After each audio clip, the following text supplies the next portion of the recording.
조선시대 선비들이 사약보다 더 두려워했던 형벌이 있었습니다. 목숨은 붙여두되 세상으로부터 완벽하게 격리하는 것. 가족과 동료, 그리고 화려했던 도성의 기억으로부터 강제로 단절된 채 낯선 땅으로 던져지는 형벌, 바로 유배입니다. 사람들은 흔히 유배를 한가로운 시골 살이쯤으로 오해하곤 합니다. 하지만 그 실상은 상상을 초월하는 생존 게임이었습니다. 누구는 절망 속에 스스로 생을 놓았고 누구는 가시 울타리 안에서 미쳐갔습니다. 하지만 어떤 이들은 그 지옥 같은 고독을 뚫고 조선의 역사를 바꿀 위대한 문장을 써내려갔습니다. 배고픔과 추위, 그리고 잊혀짐에 대한 공포와 싸워야 했던 조선 유배객들의 24시. 그들이 유배지에서 먹고 자고 견디며 남긴 처절한 기록들. 지금부터 우리가 몰랐던 진짜 조선 유배 이야기를 시작합니다. 본격적인 이야기에 앞서 여러분의 구독과 좋아요는 더 많은 영상을 제작하는 데 큰 힘이 됩니다. 조선이라는 거대한 유교 국가를 지탱하던 것은 엄격한 예교였지만 그 기저에는 인간의 존재를 사회적으로 완전히 말살시키는 차갑고 정교한 법의 칼날이 도사리고 있었습니다. 그 칼날의 정점에는 유배라는 형벌이 자리합니다. 흔히들 유배를 떠나는 선비를 보며 유유자적한 귀양살이를 떠올리곤 하지만 그것은 역사가 남긴 기만적인 포장지에 불과합니다. 실상의 유배는 사형이라는 단판 승부 대신 인간의 육체와 정신을 아주 천천히 그리고 확실하게 파괴하는 지연된 사형 선고였습니다. 조선의 통치 규범인 경국대전 형전을 펼쳐보면 이 잔인한 형벌의 규칙은 단 세 종류의 숫자로 정의되어 있습니다. 2000리, 2500리, 그리고 3000리. 이 숫자들은 단순한 지리적 거리가 아니었습니다. 죄인이 도성 한양으로부터 얼마나 철저히 부정되어야 하는지 그가 감당해야 할 고립의 깊이를 정해주는 고통의 단위였습니다. 먼저 어떤 죄를 지어야 이 가혹한 길 위에 서게 되는지를 보아야 합니다. 조선에서 유배는 주로 사형을 면한 중죄인들에게 내려지는 형벌이었습니다. 가장 무거운 죄목은 역모였습니다. 왕권을 위협하거나 정권을 뒤엎으려 했다는 혐의는 당사자를 넘어 가문 전체를 변방 끝자락으로 날려보냈습니다. 또한 왕의 권위에 도전하거나 정책에 반대한 불경과 불충, 그리고 반대파에 빗발치는 상소로 만들어진 부패 혐의도 유배의 주된 이유였습니다. 성리학적 질서가 지배하던 사회였기에 부모에게 불효하거나 스승을 모욕한 자 혹은 인간의 도리를 저버린 강상죄를 범한 자들도 사람이 살기 힘든 척박한 땅으로 추방되었습니다. 살려두는 것만으로도 왕의 은덕이라는 명분 아래 그들은 죽음보다 못한 삶을 선고받고 도성을 떠나야 했습니다. 그렇다면 유배의 거리는 죄질에 따라서 나뉘었을까요? 우리는 3000리라는 숫자가 가진 압도적인 무게를 고찰해 보아야 합니다. 3000리는 오늘날의 단위로 환산하면 약 1200km에 달하는 대장정입니다. 한반도의 남북 직선거리가 3000리에 미치지 못한다는 지리적 한계는 조선의 법 집행관들에게 오히려 기괴한 창의성을 발휘하게 만들었습니다. 죄인은 결코 목적지까지 직선으로 걸어갈 수 없었습니다. 법은 단호했습니다. 판결문에 적힌 숫자가 채워질 때까지 죄인은 일부러 험준한 산맥을 돌고 늪지를 가로지르며 이미 지나온 길을 다시 돌아가는 강제된 방황을 반복해야 했습니다. 10일이면 닿을 거리를 40일, 60일에 걸쳐 걷게 만드는 것. 이것은 공간의 이동이 아니라 공간을 통한 육체적 마모였습니다. 죄인의 집시는 며칠 만에 해져 피떡이 된 발가락이 흙바닥에 그대로 닿았고 끝없이 반복되는 황량한 산천의 풍경은 죄인의 정신을 서서히 붕괴시켰습니다. 유배지가 결정되는 과정 또한 악의적인 배제의 논리를 따랐습니다. 조정의 관리들은 지도를 펼쳐놓고 죄인의 연고지에서 가장 먼 곳, 그리고 그가 평생 경험해보지 못한 가장 이질적이고 척박한 환경을 골랐습니다. 여기서 우리는 조선이 설계한 절망의 좌표들을 구체적으로 들여다볼 필요가 있습니다. 첫 번째 좌표는 북방의 동토, 함경도와 평안도의 국경지대입니다. 한양의 온화한 기후에 익숙한 선비들에게 함경도의 경흥, 온성, 종성, 회령, 무사는 그 자체로 거대한 얼음 감옥이었습니다. 이곳은 이른바 육진이라 불리는 최전방 변방으로 인간의 온기보다 영하 30도를 밑도는 살인적인 북풍과 동풍이 먼저 죄인의 폐부를 찔렀습니다. 눈앞에는 여진족의 위협이 도사리고 뒤에는 거대한 마철령 산맥이 가로막아 심리적 압박감을 극대화했습니다. 기록에 따르면 얇은 무명옷 한 벌로 북방에 당도한 유배객들은 동상으로 신체 일부를 잃거나 평생 겪어보지 못한 혹독한 추위 속에 폐병을 얻어 피를 토하며 쓰러져 갔습니다. 두 번째 좌표는 바다라는 거대한 벽이 가로막은 남방의 절도입니다. 남쪽으로 향하는 죄인들에게는 제주도, 거제도, 흑산도, 진도, 남해도, 신지도와 같은 외딴 섬들이 배정되었습니다. 특히 제주도는 유배지의 종착역이자 생환이 불가능한 절도 정배의 대명사였습니다. 육지에서 멀리 떨어져 풍랑이 거센 제주 해협을 건너는 길은 그 자체로 목숨을 건 도박이었으며 수많은 죄인이 배가 뒤집혀 수평선 아래로 사라졌습니다. 운 좋게 도착한다 해도 고온다습한 기후와 생전 처음 겪는 풍토병은 도성의 정갈한 환경에서 자란 선비들의 육체를 서서히 썩게 만들었습니다. 사방이 물로 가로막힌 섬은 탈출이 불가능한 천년의 감옥이었으며 죄인은 수평선을 바라보며 고립감 속에 미쳐가거나 자신을 잃어갔습니다. 세 번째 좌표는 왕족과 고위 종친을 위한 특수 유배지 강화도와 교동도입니다. 왕의 혈육에게는 멀리 보내지 않는 자비를 베푸는 척했지만 사실 이는 더 잔인한 심리 고문이었습니다. 한양 도성이 지척해 보이고 왕궁의 소식이 들려오는 강화도나 교동도에 가두어 자신이 잃어버린 권력을 끊임없이 되새기게 만드는 것. 손에 잡힐 듯 가까운 권력의 향기를 맡으며 서서히 잊히게 만드는 것은 공간적 거리보다 더 잔인한 형벌이었습니다. 유배의 종류 중에서도 가장 극악무도한 형태는 위리안치였습니다. 이 형벌은 인간을 산채로 매장하는 것과 다름없는 고립의 극치였습니다. 죄인이 머무는 작은 초가집 주변으로 사람 키보다 훨씬 높게 탱자나무 가시, 울타리가 쳐졌습니다. 탱자나무 가시는 단단하고 날카로워 스치기만 해도 피부를 찢어놓았고 그 가시들이 겹겹이 쌓인 울타리는 햇빛조차 조각내어 방 안으로 밀어넣었습니다. 죄인은 사시사철 가시나무 위 검은 그림자 아래서만 숨을 쉴 수 있었으며 외부와의 접촉은 오직 밥상을 밀어넣는 작은 구멍 하나로 제한되었습니다. 방 한 칸의 크기가 곧 죄인의 우주가 되었고 가시 울타리 너머의 세상은 죽음보다 더 먼 곳이 되었습니다. 이것은 물리적 감금이 아니라 고립이라는 무기로 인간의 영혼을 말려 죽이는 정서적 고문이었습니다. 추사 김정희가 제주도의 그 비좁은 가시 울타리 안에서 9년을 버티며 쓴 편지들을 보면 그가 마주했던 고독이 얼마나 비명에 가까운 것이었는지 절절히 느낄 수 있습니다. 이제 죄인이 도성문을 나서는 순간으로 돌아가 봅니다. 죄인은 판결이 내려지자마자 자신이 가졌던 모든 권력의 상징을 탈취당합니다. 화려한 흉배가 달린 관복은 찢기듯 벗겨지고 거친 삼배옷이 그 자리를 대신합니다. 그리고 그의 목에는 가라고 불리는 무거운 나무칼이 씌워집니다. 이 나무칼은 죄인의 신분을 증명하는 낙인이자 그의 고개를 영원히 숙이게 만드는 물리적 압박이었습니다. 수십 킬로그램에 달하는 이 무거운 나무 뭉치는 어깨의 쇄골을 압박하고 목의 피부를 서서히 갈아냈습니다. 죄인은 이 무거운 짐을 진 채 자신을 비웃거나 동정하는 도성 백성들의 시선을 뚫고 서대문이나 남대문을 나섰습니다. 그 문이 닫히는 소리는 죄인에게 세상의 문이 닫히는 소리와 같았습니다.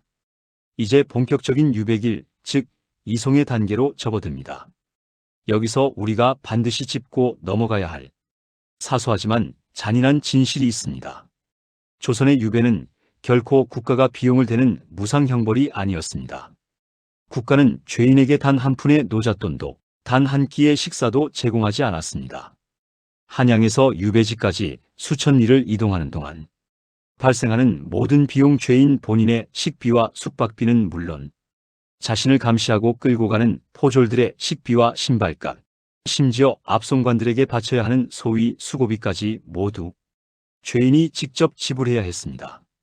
이것은 단순히 돈의 문제가 아니라 가문의 경제적 몰락을 의미했습니다. 아무리 고관대작을 지낸 명문가라 해도 수개월에 걸친 수천 리킬의 비용을 감당하려면 조상 대대로 내려온 전답을 팔고 집을 처분해야 했습니다. 돈이 충분하지 못한 유백에게 길은 곧장 생지옥으로 변했습니다. 포졸들은 돈을 주지 않는 죄인을 길바닥에 방치하거나 빨리 걷지 않는다며 쇠사슬로 목을 조르고 가혹한 매질을 가했습니다. 반대로 돈이 많은 죄인은 말을 타거나 가마를 이용하기도 했지만 이는 극소수의 특권층에 불과했습니다. 대부분의 선비는 평생 한 번도 걸어보지 못한 험한 길을 피 흘리는 발로 걸어야 했습니다. 밤이 되면 주막의 차가운 흙방에서 목에 칼을 쓴 채 잠을 청해야 했고 제대로 씻지도 못한 채 해충과 추위에 노출되었습니다. 기록에 따르면 유배지에 도착하기도 전에 길 위에서 시름시름 알타숨을 거두는 이들이 전체 유백에게 상당수를 차지했다고 합니다. 유배지는 도착해야 할 목적지가 아니라 죽음으로 가는 긴 터널의 끝에 불과했던 것입니다. 이 험난한 과정에서 죄인은 인간으로서의 존엄을 하나씩 내려놓게 됩니다.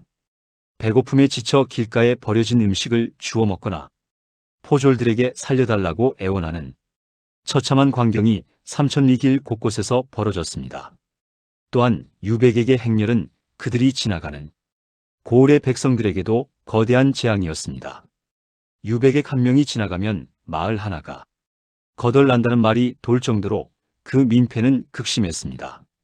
고을 관아는 유백액과 압송관들을 대접하고 묵게 하기 위해 백성들의 가축을 잡고 쌀을 수탈했습니다.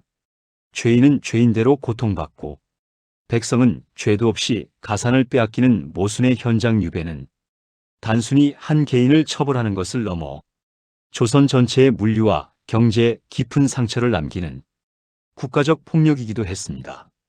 죄인이 지나간 자리에는 백성들의 원망과 피눈물이 남았고 죄인은 그 원망을 등 뒤로 느끼며 무거운 발걸음을 옮겨야 했습니다. 명예는 조각나고 육체는 부서진 채 당도한 삼천리 끝 죄인은 이제 거친 바닷바람이나 국경의 칼바람을 맞으며 낯선 땅에 홀로 서서 오직 스스로의 힘으로 목숨을 부지해야 하는 생존 게임을 시작하게 됩니다. 삼천리 길을 걸어 마침내 당도한 유배지의 풍경은 새로운 공포로 다가왔습니다. 죄인을 압송하던 포졸들이 인계 서류를 넘기고 떠나가는 순간 죄인은 비로소 자신이 세상으로부터 완벽하게 도려내졌음을 실감합니다. 이제 그에게 남은 것은 해진 삼배옷 한 벌과 부르튼 발, 그리고 당장 오늘 밤 몸을 뉘어야 할 차가운 땅뿐입니다. 국가는 죄인을 그곳으로 보내기만 할 뿐 그가 먹고 자는 문제에 대해서는 철저하게 방관했습니다. 가장 먼저 맞닥뜨리는 문제는 거처의 확보였습니다. 유백액은 도착하자마자 자신을 감시하고 돌봐줄 보수주를 찾아야 했습니다. 보수주란 유백액을 자기 집에 머물게 하며 감시하는 일종의 집주인이자 간수 역할을 하는 현지 백성이었습니다. 하지만 어느 누구도 대역 죄인이나 몰락한 양반을 자기 집에 들이고 싶어 하지 않았습니다. 재수 없는 사람이 들어왔다는 냉대와 혹시라도 발생할지 모를 연좌제의 공포 때문이었습니다. 돈이 넉넉한 유백액은 보수주에게 거액의 사례비를 주고 방 한 칸을 빌렸으나 이미 유배길에서 전 재산을 탕진한 이들은 마을 끝자락에 버려진 축사나 다 쓰러져가는 초가삼간의 헛간을 빌려야 했습니다. 거처를 구하지 못한 이들은 마을 근처의 동굴이나 바위 틈새에서 밤을 지새우기도 했습니다. 거처를 구한 유백에게 하루 일과는 지독한 단조로움과 고독의 반복이었습니다. 아침에 눈을 뜨면 가장 먼저 하는 일은 관아에 자신의 생존을 보고하는 것이었습니다. 위리 안치된 죄인은 가시 울타리 안에서 한 발자국도 나갈 수 없었기에 울타리 너머로 건네지는 거친 보리밥 한 덩이로 끼니를 때우며 좁은 방 안을 맴도는 것이 일과의 전부였습니다. 울타리 밖을 나갈 수 있는 일반 유배객들도 고을 밖으로는 나갈 수 없었습니다. 그들은 낮 시간 동안 멍하니 바다를 바라보거나 아무도 읽어주지 않는 글을 쓰며 시간을 죽였습니다. 해가 지면 등잔불 하나 켤 돈이 없어 칠흑 같은 어둠 속에 누워 한양의 가족들을 그리워하는 것. 그것이 유배객이 마주한 하루의 전부였습니다. 먹고 사는 문제는 그야말로 생존 전쟁이었습니다. 조선 정부는 유배객에게 식량을 배급하지 않았습니다. 스스로 벌어서 먹거나 한양의 가족이 보내주는 보급품에 의존해야 했습니다. 하지만 한양에서 머나먼 변방까지 식량이 무사히 배달될 리 만무했습니다. 배를 타고 오다 파도에 휩쓸리거나 길 위에서 도적을 만나거나 운반하는 노비가 중간에 도망치는 일이 허다했습니다. 결국 유배객들은 생존을 위해 체면을 버려야 했습니다. 평생 붓만 잡던 고운 손으로 갯벌에 나가 조개를 캐고 산에 올라 칡뿌리를 캤습니다. 어떤 이는 마을 잔치집을 기웃거리며 남은 음식을 구걸하기도 했습니다. 여기서 유배객들의 기막힌 생존 전략이 등장합니다. 이들은 자신이 가진 유일한 자산인 지식을 팔기 시작했습니다. 이른바 유배지 알바의 시작이었습니다. 글을 모르는 마을 아이들을 모아 천자문을 가르치는 훈장 노릇을 하거나 마을 부유한 집안의 족보를 정리해주고 쌀 몇 대를 받았습니다. 가장 인기 있었던 것은 약방문이었습니다. 의술이 귀했던 변방에서 도성 수준의 의학 지식을 가진 선비들은 마을 사람들의 병을 봐주며 식사를 대접받기도 했습니다. 정약용 같은 인물은 유배지에서 수많은 제자를 길러내며 그들의 도움으로 식생을 해결하기도 했습니다. 가족 동행 여부는 유배 생활의 가장 고통스러운 갈림길이었습니다. 원칙적으로 유배는 혼자 가는 것이었으나 죄가 가볍거나 특별한 배려가 있는 경우에는 부인이나 자식이 따라갈 수 있었습니다. 하지만 이는 축복인 동시에 재앙이었습니다. 척박한 유배지에서 온 가족이 굶어 죽을 위기에 처하기 때문입니다. 대부분의 부인들은 한양에 남아 남편의 구명운동을 하거나 가산을 관리하며 유배지로 비용을 송금하는 송금책 역할을 맡았습니다. 아내와의 이별은 짧게는 몇 년, 길게는 수십 년에 달했습니다. 유배지에서 홀로 늙어가는 남편을 위해 아내는 손수 지은 옷을 보냈고 남편은 그 옷소매에 묻은 아내의 향기를 맡으며 눈물로 밤을 지새웠습니다. 흑산도로 유배간 정약전이 동생 정약용과 헤어지며 나눈 서신들에는 피부치를 향한 그리움과 다시는 만날 수 없을지도 모른다는 절망감이 고스란히 배어 있습니다. 돈은 유배 생활의 질을 결정하는 절대적인 척도였습니다. 돈이 있는 죄인은 보수주에게 뇌물을 주고 고기 반찬을 얻어먹거나 심지어 가시 울타리를 몰래 빠져나와 산책을 즐기기도 했습니다. 하지만 돈이 없는 죄인은 현지 백성들의 노역을 대신 해주거나 심지어 동량을 해야 했습니다. 양반으로서의 자부심은 허기 앞에 무너졌고 도성에서의 화려한 삶은 마치 전생의 일처럼 멀어져만 갔습니다. 인간의 본능은 이런 고립 속에서도 또 다른 길을 찾아냈습니다. 긴 유배 생활 속에서 현지 여인과 인연을 맺는 경우가 빈번했습니다. 이를 유배지 처첩이라 불렀습니다. 적막한 유배지에서 빨래를 해주거나 밥을 차려주던 현지 여인과 정이 드는 것은 어찌 보면 필연적인 생존의 결과였습니다. 추사 김정혜 역시 제주도 유배 시절 현지 여인과 가깝게 지내며 위안을 얻었습니다. 하지만 이들의 사랑은 대개 비극으로 끝났습니다. 갑작스러운 해배령이 내려져 죄인이 한양으로 돌아가게 되면 유배지의 여인과 그 사이에서 태어난 자식들은 그곳에 버려졌기 때문입니다. 이들은 서자 중에서도 가장 낮은 대우를 받으며 평생 아버지를 그리워하는 섬의 이방인으로 남았습니다. 또한 유배객은 현지 관아와의 관계 설정에도 심혈을 기울여야 했습니다.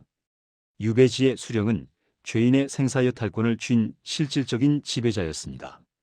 수령이 호의적이면 위리안치의 가시 울타리 밖으로 잠시 외출을 눈감아주기도 했고 관아의 음식을 나누어 주기도 했습니다. 하지만 고약한 수령을 만나면 사소한 트집으로 곤장을 맞거나 더 척박한 곳으로 재유배를 보내겠다는 협박을 당하기 일쑤였습니다. 유배객들은 자신의 학식과 인맥을 동원해 수령과 시를 주고받으며 친분을 쌓으려 노력했습니다. 이는 단순한 사교가 아니라 살아남기 위한 처절한 정치질이었습니다. 유배지는 단순히 갇혀있는 공간이 아니라 끊임없이 생산하고 소통하며 버텨내야 하는 전장이었습니다. 그곳에서 선비들은 양반이라는 껍데기를 한꺼풀씩 벗겨냈습니다. 흙먼지 묻은 손으로 밭을 갈고 이웃집 백성과 막걸리를 나누며 도성에서는 결코 알 수 없었던 민초들의 삶을 비로소 눈으로 확인하게 됩니다. 이러한 삶의 고통과 현지에서의 경험은 훗날 조선의 사상사를 뒤흔드는 거대한 저술들로 승화되기도 합니다. 그러나 그 화려한 저술 뒤에는 당장 내일의 끼니를 걱정하며 자존심을 헐값에 팔아야 했던 한 인간의 비참한 생존기가 숨겨져 있었습니다. 이토록 처절한 생존의 몸부림 끝에 죄인이 마주하는 결말은 결국 두 가지뿐이었습니다. 살아서 도성으로 돌아가거나 차가운 타양에 흙이 되는 것이었습니다. 하지만 그 어느 쪽도 순탄한 마침표는 아니었습니다. 유배객들에게 죽음은 언제나 문 밖에서 기다리는 불청객이었습니다. 평생 붓을 들고 고운 음식만 들던 선비가 낯선 땅의 거친 기후와 썩은 물 그리고 만성적인 영양실조를 견디기란 불가능에 가까웠습니다. 약 한 첩 쓰지 못하고 헛간 같은 보수주의 집 차가운 흙바닥 위에서 홀로 숨을 거두는 순간 그 비극은 비로소 절정에 달합니다. 유배객이 객사하면 그 시신을 처리하는 과정은 참혹함 그 자체였습니다. 한양의 가족들이 부고를 듣고 시신을 수습하러 오기까지는 최소 수개월이 걸렸습니다. 그 긴 시간 동안 죄인의 시신은 가마니에 덮인 채 마을 뒷산 그늘진 곳에 임시로 매장되거나 연고를 찾지 못한 경우엔 이름 없는 무덤조차 없이 들개들의 먹잇감이 되기도 했습니다. 특히 영모와 같은 중죄로 유배된 자가 죽었을 때는 죽어서도 평온할 수 없었습니다. 시신을 다시 꺼내 목을 베는 부관참시의 위협이 유배지의 무덤까지 따라왔기 때문입니다. 남편과 아버지의 시신을 고향 선영으로 모셔가기 위해 관아의 아전들에게 전 재산을 뇌물로 바쳐야 했고 썩어 문드러진 시신을 등에 엎거나 수레에 싣고 다시 그 험난한 삼천리길을 피눈물을 흘리며 거슬러 올라가야 했습니다. 죽어서야 돌아가는 그 길은 유배를 올 때보다 훨씬 더 길고 어두웠습니다. 반면 기적처럼 찾아오는 소식도 있었습니다. 바로 해배 즉 유배를 풀고 다시 자유를 주겠다는 왕의 명령입니다. 하지만 해배령이 내려졌다고 해서 즉시 비단옷을 입고 금이 환양하는 영화로운 풍경은 벌어지지 않았습니다. 해배를 알리는 통지서가 한양을 떠나 유배지 변방에 당도하는 데만 보름이 넘게 걸렸으며 그 소식을 들은 죄인은 기쁨보다 앞서는 막막한 현실에 직면해야 했습니다. 올 때와 마찬가지로 돌아갈 때의 모든 여비 역시 죄인 본인의 몫이었기 때문입니다. 이미 유배 생활 수년 동안 가사는 탕진했고 몸은 망가질 대로 망가진 상태에서 유배객은 다시 한번 목숨을 건 대장정을 시작해야 했습니다.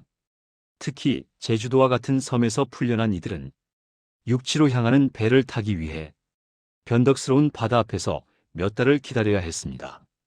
그 기다림 속에서 혹은 거센 파도 위에서 고향 땅을 밟기 직전에 허망하게 생을 마감하는 이들도 부지기수였습니다. 죽음은 문턱 앞에서도 그들을 놓아주지 않았습니다. 천신만고 끝에 도성에 입성한다 해도 그들의 삶은 결코 예전과 같을 수 없었습니다. 유배라는 주홍글씨는 평생 그와 그의 자손들의 뒤를 끈질기게 따라다녔습니다. 정치적 복권이 이루어져 관직에 복귀한다 하더라도 반대파들은 유배 경력을 꼬투리 잡아 끊임없이 공격을 퍼부었습니다. 무엇보다 유배지에서 얻은 만성적인 위장병과 풍토병은 여생을 지독한 고통 속으로 몰아넣었습니다. 화려했던 도성의 권력가들은 이제 유배지의 거친 흙바람과 짠 바닷물 냄새가 밴 눈빛으로 세상을 바라보게 되었습니다. 그들이 겪은 극한의 고독과 배신감은 씻을 수 없는 정신적 흉터가 되어 죽는 날까지 그들을 괴롭혔습니다. 유배는 단순히 공간의 이동이 아니라 한 인간의 영혼을 조각내어 다시는 예전으로 돌아갈 수 없게 만드는 잔인한 연금술이었습니다. 그러나 이 잔인한 형벌은 역설적이게도 조선의 역사에 기묘하고도 위대한 유산을 남기는 씨앗이 되었습니다. 국가가 설계한 고립과 절망은 조선 최고의 지성들이 정쟁의 소용돌이에서 벗어나 오직 학문에만 침잠할 수 있는 강제된 몰입의 시간이 되었습니다. 도성에서 권력을 지키기 위해 낭비하던 천재적인 에너지가 절망의 끝자락에서 비로소 붓끝으로 모여들었습니다. 다산정약용은 강진에서의 18년이라는 긴 세월 동안 목민심서와 경세유표를 비롯한 500여 권의 방대한 저술을 남겼습니다. 만약 그가 권력의 중심에 남아 평탄한 삶을 살았더라면 조선 실학의 정수인 이 거대한 지적탑은 결코 세워지지 않았을 것입니다. 추사 김정혜 역시 제주도의 가시 울타리 안에서 메마른 붓질로 세안도를 그려냈으며 인간의 한계를 시험하는 고독 속에서 추사체라는 독보적인 예술의 경지를 완성했습니다. 그것은 고통을 걸음 삼아 피워낸 가장 시리고도 아름다운 학문의 꽃이었습니다. 더불어 유배는 도성의 고급 문화가 변방의 척박한 땅으로 흘러들어가는 모세혈관 역할을 수행했습니다. 한양의 인류 지식인들이 유배지의 어린아이들을 모아 가르치고 그곳의 문사들과 시를 주고받으며 교류한 결과 조선 팔도의 문화적 상향 평준화가 이루어졌습니다. 흑산도의 물고기들을 하나하나 관찰하고 기록한 정약전의 자산어보처럼 유배객들은 자신이 버려진 땅의 생태와 민초들의 삶을 기록하며 조선의 지식 지형도를 무한히 넓혔습니다. 중앙정부는 그들을 쓸모없다 여겨 세상 끝으로 던져버렸지만 그들은 자신이 버려진 그 척박한 땅에서 오히려 국가의 미래를 설계하고 역사를 기록한 셈입니다. 결국 조선의 유배는 한 인간을 파괴하려는 국가의 살이와 그 고통을 견디며 인간의 존엄과 지성을 지켜내려 했던 개인의 의지가 격렬하게 충돌한 거대한 서사시였습니다. 삼천리 길 위에서 흘린 핏물 섞인 눈물과 가시 울타리 틈새로 바라보던 조각난 햇살은 조선의 선비들에게 세상의 가장 낮은 곳을 응시하는 법을 가르쳐 주었습니다. 유배는 지연된 사형 선고라는 공포스러운 이름표를 달고 있었으나 어떤 이들에게는 인생의 가장 깊은 깨달음을 얻는 고독한 고행의 길이었으며 조선이라는 국가가 지녔던 정신적 역량의 한계를 시험하는 가혹한 실험장이었습니다. 오늘날 우리가 마주하는 유배지의 낡은 가옥과 유적들은 그저 한적한 관광지가 아닙니다. 그것은 500년 조선 왕조를 지탱한 법의 서슬 퍼런 냉혹함과 그 거대한 톱니바퀴에 끼어 쓰러져간 수많은 영혼들의 비명이 서린 역사의 생생한 증언대입니다. 한 남자가 무거운 나무칼을 목에 쓴 채 흙먼지 날리는 길을 걸어 바다 끝 외딴 섬으로 사라지던 그 쓸쓸한 뒷모습은 조선이라는 나라가 정의와 질서를 유지하기 위해 치러야 했던 가장 가슴 아픈 대가였음을 우리는 잊지 말아야 합니다. 유배는 끝났으나 그들이 남긴 글과 그림, 그리고 그 속에 담긴 처절한 생존의 기록들은 여전히 우리에게 인간이란 무엇이며 고통 속에서 어떻게 존엄을 지켜내는지를 묵직하게 묻고 있습니다. 오늘 이야기는 여기까지입니다. 재미있게 보셨다면 여러분의 생각을 댓글로 남겨주세요. 시청해주셔서 감사합니다.